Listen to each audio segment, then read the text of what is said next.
Un día más con tu guía tarotista. En esta ocasión hablaremos sobre las versiones diversas de tarot y la historia del tarot parte 2. Como podrás observar, hay diferentes tipos de tarot: el Shadowscape, Spirit Zone Tarot, el Señor de los Anillos, el tarot de la benevolencia, el tarot original de 1909, que es redondo, es muy guay. Siguiendo con la segunda parte, el autor francés del siglo XVIII, Antoine Court de Gebelin, creía que la sabiduría del antiguo Egipto le había sido revelada. En las imágenes veía símbolos de la gran madre Isis, diosa de la resurrección y la vida, y de Tot, el dios egipcio que descubrió las leyes universales. Este hombre propuso que las cartas tienen su origen en Egipto. Es lo que muchos piensan, de hecho. De ahí viene la historia de que se piensa que el tarot como tal viene de Egipto, cuando en el primer video hemos visto que eso es falso. Y que se habrían abierto paso de Egipto por Rumanía para poder haber llegado al Medio Oriente. De Gebelin exponía que los arcanos hablaban sobre la historia de la creación, en este caso cada una de las cartas que vemos, por lo que reordenó toda la baraja que ahora conocemos. Y fue una manera de acoplar su teoría para sustentarla. En este caso, de Gebelin comenzó con la carta del mundo, indicando que ese era el orden según él creía, y finalizando por el mago. Básicamente le dio un giro general al mazo de las cartas para justificar su idea. Él denominó a este tipo de mazo como el tiempo y el malabarista, a lo que conocemos como el mazo, la carta en general del mundo. Él le nombró la carta del tiempo, la carta del mundo que todos conocemos, y la carta del mago como el malabarista.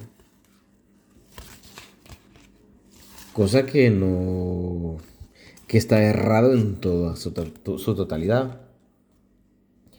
Cuando se descifró la piedra Rosetta, una piedra muy famosa, a finales del siglo XIX, resultó obvio que el lenguaje egipcio no había sido registrado, ni siquiera respaldaba las teorías de Gebelin sobre el origen del Egipto en el tarot.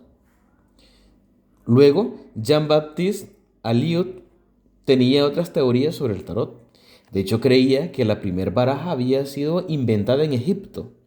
Y en 1788 eh, creó o fecundó su propia, fundó su propia sociedad, llamada Sociedad de los Intérpretes del Libro de Tot.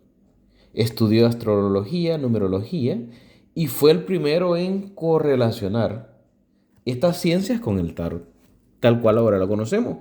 Por eso vemos que en algunos mazos de tarot vemos algunos signos astrológicos y demás. Aliet se conoció posteriormente con Etelia, que conocemos esos, los mazos muy hermosos. El mazo Etelia es muy bello. Y su apellido fue escrito del revés. Eso es para crear así ese pequeño anonimato en el autor. Fue la primera baraja utilizada directamente para el método de adivinación. Él escribió el primer libro de cómo desplegar las cartas, cómo tirarlas sobre el mantel, cómo realizar lecturas y acuñó la palabra cartomancia. De hecho, entre tarotismo y cartomancia o cartomántico son dos cosas muy diferentes. El estudio de las cartas para uso en adivinación fue el pionero, de hecho, y se le denominó como un lector profesional a este hombre, Aliet. Luego de eso, pues nació el tarot Minciati o Minchiate en italiano, Etelia, que de ahí viene el tarot Etelia, ese lo conocemos mucho, de Aliet. Aliet se cambió y tal, ¿no? Para llamarlo Etelia, que es muy famoso. El tarot de Etelia consta de 97 cartas, que él le denominó 48 triunfos, a los que generalmente conocemos como arcanos mayores, en lugar de los 22 arcanos. 12 signos zodiacales, 4 signos elementales y 3 virtudes. Y esto hace un total de 97 cartas. Se denominó como gran figura del destino, donde él utilizaba absolutamente todas las cartas para una lectura. Cosa que ahora es muy tedioso, porque si recordamos, en este caso él tenía 97. Y actualmente el mazo de cartas de tarot como tal consta de 78, 56 menores y 22 mayores. Cuando Alejandro Magno conquistó Egipto en el año 334, los griegos adoptaron a Top como propio y lo rebautizaron como Hermes Trismegistos, que de él hemos escuchado más de alguna vez. Eso explicaría el porqué de la filosofía mística griega está asociada a un dios egipcio, bautizándolo con el nombre griego. Comenzó a haber un sincretismo, una mezcla dentro de lo que existía en ese momento y comenzar a unir. Mucha gente estaba con esas teorías un poco curiosas. En los textos egipcios, el nombre de Top solía ir seguido de la expresión grande, grande, grande, para demostrar que Hermes es idéntico o era idéntico a Tot. Los griegos añadieron Trimegistos, que significa 3 veces grande. El hermetismo de Hermes, viniendo esa palabra de ahí, pretende separar y superar la muerte y alcanzar la inmortalidad por medio de meditación, rituales combinados con varias prácticas espirituales y mágicas. El hermetismo divide el tarot en grupo de 7, tomando como base los 7 campos celestiales. Estos ya son un poco hablando de filosofía y demás. Él divide los cuerpos en 7: cuerpo físico, cuerpo vital o etérico, cuerpo astral de los sueños o sideral, cuerpo mental, cuerpo causal o voluntad, cuerpo búdico o de la conciencia y el íntimo o espiritual. El cuerpo físico está constituido por todos los órganos, glándulas, aparatos internos, moléculas, células y átomos. Este cuerpo cada 7 años. Estoy explicando un poco en lo que se crea el hermetismo. El cuerpo vital o etérico es la vida orgánica. Este cuerpo repone las energías gastadas del cuerpo físico. En este están contenidos todos los átomos de nuestra niñez, adolescencia, juventud, madurez, vejez y decrepitud. Este cuerpo pertenece a la cuarta dimensión. El tercero, cuerpo astral, o de los sueños o sideral, se desprende por los diversos nombres de manera natural. Se puede vivenciar, pues es consciente.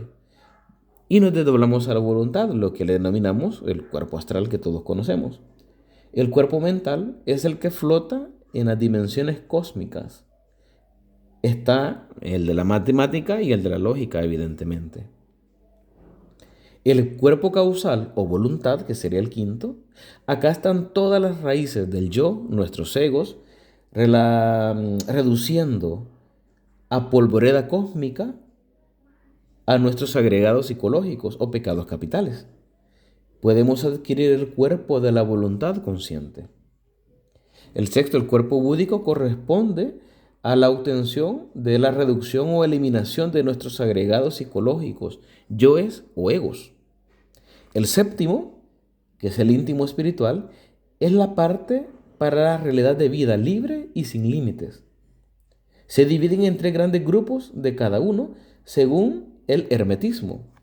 Es un poco curioso, sin llegar al cansancio, para poder comprender sobre el hermetismo dentro de la cábala y la filosofía con el tarot.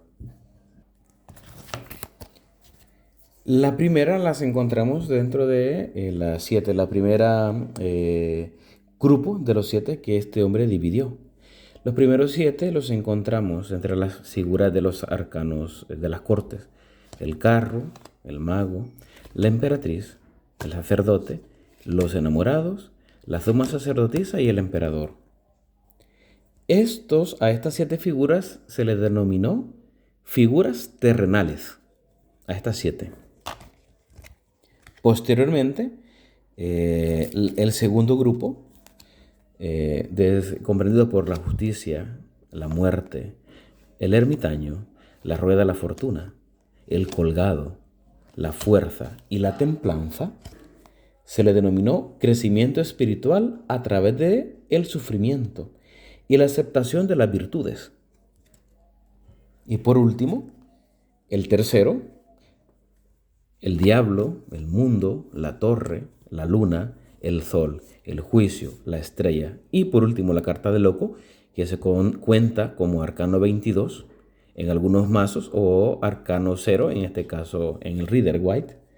Se le conoce como sigue el recorrido del alma hasta el reino celestial o iluminación. En estos 3 grupos se divide las 3 partes del íntimo espiritual de las 7 del hermetismo. La filosofía de Platón sobre el alma fue modificada en el siglo III después de Cristo para incluir el concepto de Dios. Es un poco curiosa la historia. Todo por ir actualizando y acuñando diferentes fuentes de los mazos de carta. Lo que esto incluía referencia de la Biblia, así como de imágenes. Esto floreció durante el Renacimiento. Por eso vemos que dentro del mazo, a pesar que encontramos figuras que están en connotación con la iglesia, como el sacerdote, suma sacerdotisa igual, porque fueron siendo añadidas a través del tiempo. Ejemplo de ello, por ejemplo, es la carta que tenemos del mundo.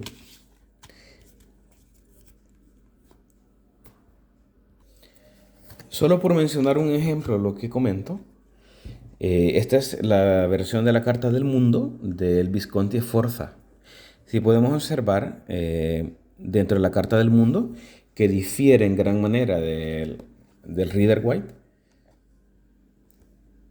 en la carta del mundo del Visconti Sforza, que ya hablamos mucho de él en el inicio, podemos ver a 2 querubines sosteniendo la figura de un castillo. Esto representa la Nueva Jerusalén, que fue incluida en este mazo con la característica de la misma iglesia como tal, según lo que hemos explicado anteriormente. Entonces, esta es una muestra de muchas cosas que fueron siendo agregados con el transcurso del tiempo. Dentro del vínculo alquimístico o alquímico, el más famoso texto es el de la tabla esmeralda, que se encontró para decodificar muchos idiomas que en la actualidad se hablan. Según la historia, lo escribió el propio Hermes Trismegistus.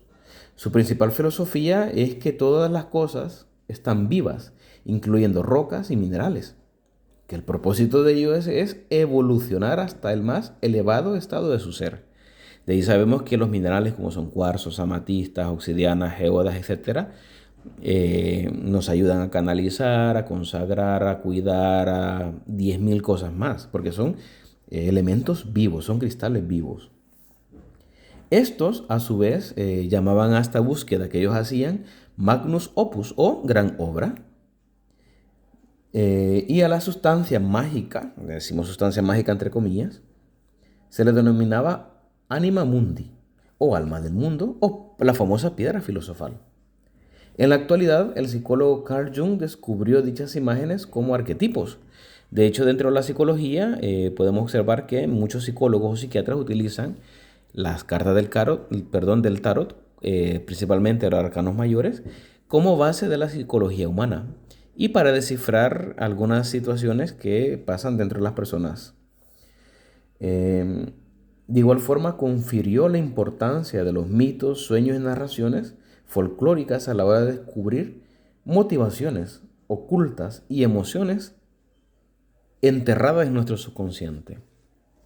Espero que esta segunda parte de la historia del tarot haya sido de provecho y de interés y posteriormente estaremos subiendo a la versión número 3.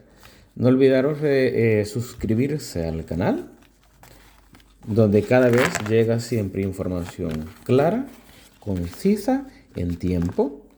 Y en la caja de comentarios puedes dejar las inquietudes que podáis tener. Hasta una entrega nueva de tu guía tarotista.